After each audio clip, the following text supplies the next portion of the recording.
যিনি নামাজ পড়েন না কিন্তু কোরবানি দেন, তার কোরবানি কবুল হবে কিনা? ব্যবসা কিভাবে হালাল, ব্যবসা ক্ষেত্রে শরিয়া কি বলে, ব্যবসা ক্ষেত্রে শরিয়ার মূলনীতি কি? কি কি আমল করলে আল্লাহর খুব নিকটে যাওয়া যাবে, কোন আমল করলে আল্লাহ খুব খুশি হবেন? যিনি নামাজ পড়েন না কিন্তু কোরবানি দেন, তার কোরবানি কবুল হবে কিনা? নামাজ পড়ে না কিন্তু নামাজ আল্লাহর পক্ষ থেকে ফরজ, সেই বিশ্বাস আছে, নামাজ না পড়ার কারণে তার মধ্যে অপরাধ বোধও কাজ করে, সে তাগাদা অনুভব করেন, এরকম ব্যক্তি যদি হয় তাহলে এই আল্লাহর বান্দা কোরবানি করলে কোরবানির আমলটা হবে, হবে না এরকমটি বলা কঠিন। কিন্তু তার উচিত কোরবানির চাইতে নামাজের গুরুত্ব বেশি দেওয়া। যিনি কোরবানি দিচ্ছেন কিন্তু নামাজ পড়ছেন না, তিনি কেন কোরবানি দিচ্ছেন? যদি আল্লাহ সন্তুষ্টির জন্য হয় তো আল্লাহ তো কোরবানি দিলে যতটুকু খুশি হবে তার চেয়ে হাজার লাখো গুণ বেশি খুশি হবে নামাজ পড়লে, যেটাতে টাকা পয়সা খরচ হবে না, এত কষ্টও হবে না। তো সেই জিনিসটা না করে তিনি কেন কোরবানি দিচ্ছেন? হতে পারে যে সামাজিকতার কারণে, ফ্রেশ গোশত আহরণের উৎসবে সামিল হওয়ার জন্য। এইসব যদি হয় তাহলে এটা তো সামাজিক কোরবানি, শরঈ বা দ্বীনি কোরবানি না। তো এই সমস্ত ভাইদের উচিত নামাজের গুরুত্ব আরো বেশি করে বোঝা এবং তাদেরকে দাওয়াত দেওয়া। তবে তিনি যদি আল্লাহকে সন্তুষ্ট করার উদ্দেশ্যে করেন, তার ওই আমল এটার কারণে কবুল হবে না, এরকম কথা বলা কঠিন। ব্যবসা কিভাবে হালাল, ব্যবসা ক্ষেত্রে শরিয়া কি বলে, ব্যবসা ক্ষেত্রে শরিয়ার মূলনীতি কি? এটা তো 2 ঘন্টার লেকচারের বিষয়।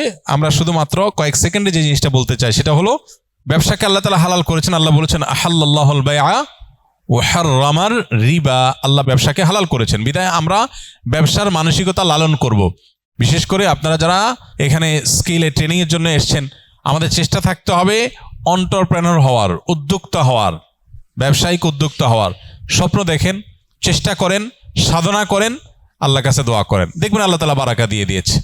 তো এই জন্য ব্যবসার মধ্যে বেশিরভাগ রিজিক আল্লাহ তাআলা রেখেছেন কিসের মধ্যে? ব্যবসার মধ্যে। এবং ব্যবসার মধ্যে বারাকা বেশি রয়েছে, এই জন্য ব্যবসার মানসিকতা থাকা উচিত। এর মানে এই না যে চাকরি করা জায়েজ নাই, চাকরি করা জায়েজ আছে। নবী আলাইহিস সালাম নিজে অন্যের অধীনে কাজ করেছেন, সেটা এক প্রকারের চাকরি। কিন্তু আবার একই সাথে তিনি বাজারে গিয়ে ব্যবসা করেছেন এবং সেটাই ছিল তার মূল এবং প্রধান জীবিকা নির্বাহের মাধ্যম। এজন্য ওই দিকে আমাদের অগ্রসর হওয়া উচিত। ব্যবসা ক্ষেত্রে বেশ কয়েকটা মূলনীতি লক্ষ্য রাখতে হয়। সবচেয়ে বড় জিনিস হলো যে হারাম জিনিসে ব্যবসা করা হারাম। যে জিনিস হারাম সেটা ব্যবসা করাও কি? যেটা আমার জন্য খাওয়া জায়েজ না সেটা আরেকজনের কাছে বেচাও জায়েজ না। এটা হলো একটা কমন মূলনীতি। দ্বিতীয়ত হলো ব্যবসা করার ক্ষেত্রে নবী আলাইহিস সালাম বলেছেন সামহান ইযা রাহিমাল্লাহু ইমরাআন সামহান ইযা বা সামহান ইযা ইশতারা।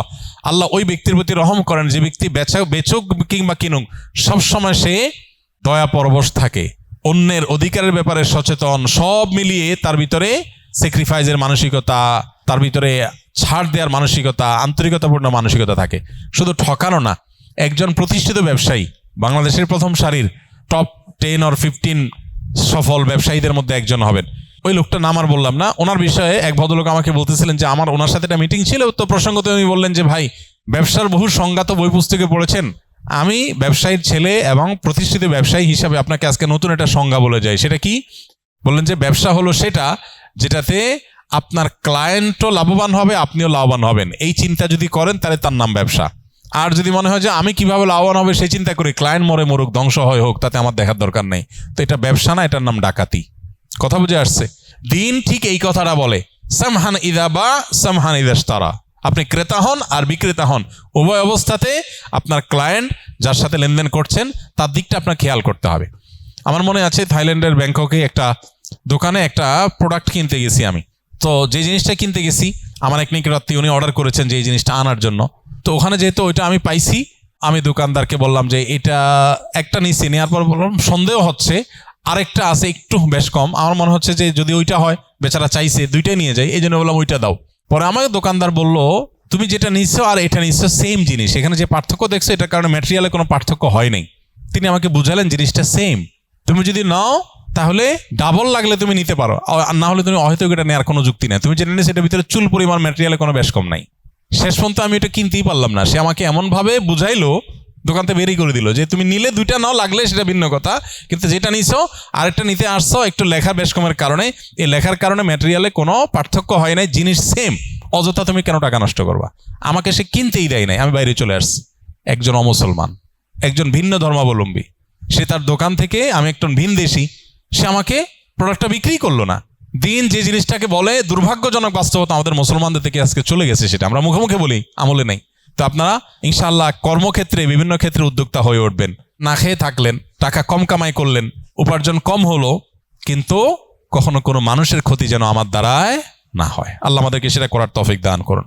তো ব্যবসার মূলনীতিগুলো বোঝার জন্য ব্যবসা শুরু করার আগে ব্যবসা সংক্রান্ত বিধিবিধানগুলো আলাদা জেনে নিতে হবে, আলাদা কোর্স করে নিতে হবে। কি কি আমল করলে আল্লাহর খুব নিকটে যাওয়া যাবে, কোন আমল করলে আল্লাহ খুব খুশি হবেন? ভাই, যে আমলগুলো করলে আল্লাহর সবচেয়ে নিকটে যাওয়া যাবে এর মধ্যে সবচেয়ে বড় আমলটা হলো সিজদা। নবী আলাইহিস সালাম বলেছেন, আকরাবু মা ইয়াকুনুল আবদু মির রাব্বিহি ওয়া সাজিদ, বান্দা আল্লাহর সবচেয়ে নিকটে যেতে পারে সিজদারত অবস্থায়। এই জন্য সিজদার আমলটা আমাদের বেশি থেকে বেশি করা উচিত। সিজদার মাধ্যমে আল্লাহর সবচেয়ে কাছাকাছি যাওয়া যাবে। আপনি যদি চান আল্লাহর খুব কাছে গিয়ে কিছু বলতে, তাহলে সিজদা দিয়ে আল্লাহর কাছে দোয়া করেন, বিশেষ করে নফল নামাজে। এটা হলো আল্লাহর সবচেয়ে কাছে যাওয়ার সবচেয়ে বড় মাধ্যম। আর কোন আমল করলে আল্লাহ খুব বেশি খুশি হন বা সবচেয়ে বেশি খুশি হন, এটা আসলে আপেক্ষিক। নবী করিম সাল্লাল্লাহু আলাইহি সাল্লামকে একই প্রশ্ন করা হলে তিনি কাউকে বলেছেন আউয়াল ওয়াক্তে নামাজ পড়া, কাউকে বলেছেন যে আমল নিয়মিত করা হয় সেটা সবচেয়ে আল্লাহর প্রিয় আমল। তো এটা আপেক্ষিক। কারোর যদি কোনো আমলের অভাব থাকে, ত্রুটি থাকে, তার ওই ত্রুটিটা পূরণ করাটাই আল্লাহর কাছে প্রিয়। কারণ নামাজটা মাশাআল্লাহ শুরুর ওয়াক্তে পড়েন উনি, কিন্তু আমলের কোনো কন্টিনিউশন নাই, তাহলে সে ব্যক্তি কন্টিনিউয়াসলি কোনো আমল করবে, এটা তার কাছে তার জন্য বেশি গুরুত্বপূর্ণ। আল্লাহ এতে বেশি খুশি হবেন। কারোর হয়তো মাশাআল্লাহ নামাজ ভালো আছে, এটা ভালো আছে, কিন্তু সালাম দেওয়ার অভ্যাস নাই, তো সে সালামের অভ্যাসটা বেশি করবে।